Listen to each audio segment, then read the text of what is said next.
The time with me this evening.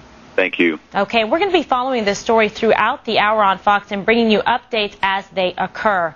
And next up, Dutch investigators in Aruba turned up at the home of prime suspect Johan van der Sloot's family with search dogs and digging tools, breathing new life into a case that has seemingly turned cold. And joining us now in Aruba with the very latest in this investigation is Fox News' Orlando Salinas.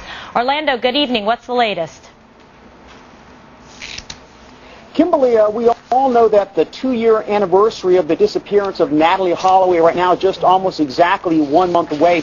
I can tell you that earlier today we spent about 90 minutes or so going around the sand dunes trying to track down a tip that we received from a local reporter who said that he had been tipped off by police that they were going to be going over some sand dune areas not far from Paul van der Sloot's home near a landmark lighthouse. It's rough terrain around those parts.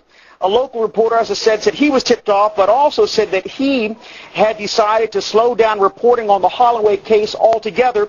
But Aruban officials and the Dutch government say the investigation has never stopped. And for 2 days, on Friday and Saturday, those Dutch investigators, about 20 of them, scoured the inside and outside of the home of Paul van der Sloot, father of the prime suspect, Johan. Forensics teams brought in dogs, not sure what kind of dogs, drug sniffing or cadaver dogs, they wouldn't say. There was a refrigerated truck parked outside the home behind police tape, kept away from the media and the public. We saw black garbage bags filled with something. Also saw a plastic container taken away. Dutch police wouldn't say much except that it is completely reviewing the Natalee Holloway case for, quote, new indications. A statement by police said that there were indications that, quote, justified a more thorough search. Now, this 2-year mark is important because for that length of time, Johan van der Sloot has been the official prime suspect along with two brothers, Deepak and Satish Kalpo. But Aruban law states that if a criminal case is not brought before the court system in 2 years, suspects lose that classification, and the case really begins to wither once that suspect status is removed altogether. Now, as far as what they actually removed from the home, they are not saying, but the father, Paul van der Sloot, apparently did do an interview on Dutch TV over the past 24 hours or so. He said that a computer was taken from his home as well as the diaries, the journals that he and his wife kept. He also, sometime during the interview, said that all those items had been returned to him, including that computer. We're waiting to hear from Dutch officials exactly what it is that they found, if they found anything at all. Kimberly? All right, Orlando, thank you for that update. And joining us now on the phone is El Diario reporter Jossie Mansour, and here in New York is forensic pathologist Dr. Michael Baden. All right, Jossie, I'm going to start with you. What do we know about the search that went on at the van der Sloot home? Well, whatever the gentleman that spoke before me stated, I mean, they were there for 2 days. They brought some cadaver dogs. We think they are cadaver dogs. They brought some specialized equipment. They searched the whole area. They went inside and out of the home. They brought some stuff out in boxes. We don't know what's in the boxes, but we will have to wait until they tell us what it is. You believe that they're searching for something very specific, that they have some information that they received and that they're acting upon that. Is that correct? That is correct, because when the Ministry of Justice put out a press release very recently, 2 days ago, it stated that after reviewing the case in Holland, these people from the Institute, the Forensic Institute, came to a conclusion and made suggestions.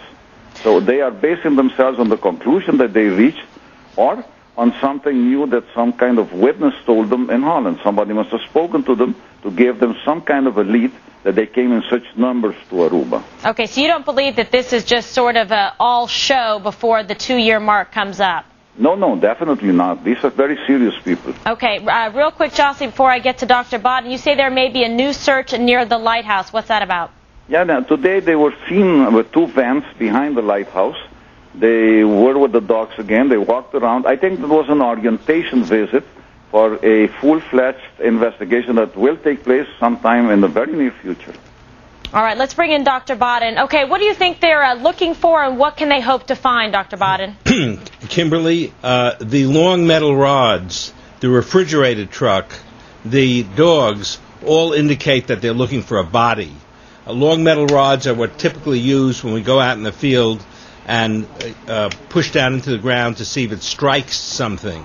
And the only reason they need a refrigerated truck is if there were going to be some body parts that were discovered. So I think that they're serious about looking in areas that were never looked at, weren't looked at, and should have been looked at 2 years ago. I think also it's interesting, if they find the body, speculating, the body will be in good condition. The clothing will be good. The tissues will be pretty much intact after 2 years. Definitely the teeth and bones are good, so it's easy to make an identification. It should be in good enough condition to determine a cause of death. And that's what they're looking at. Inside the house, they're always going to look into the basement to see if the basement has been recently repaired, if there's some cement that's been put down recently. Okay, or the swimming pool area. All right, Jassi Mansour and Dr. Michael Baden, gentlemen, thank you so much. Thank you, Kimberly. And coming up, we're keeping an eye on the developments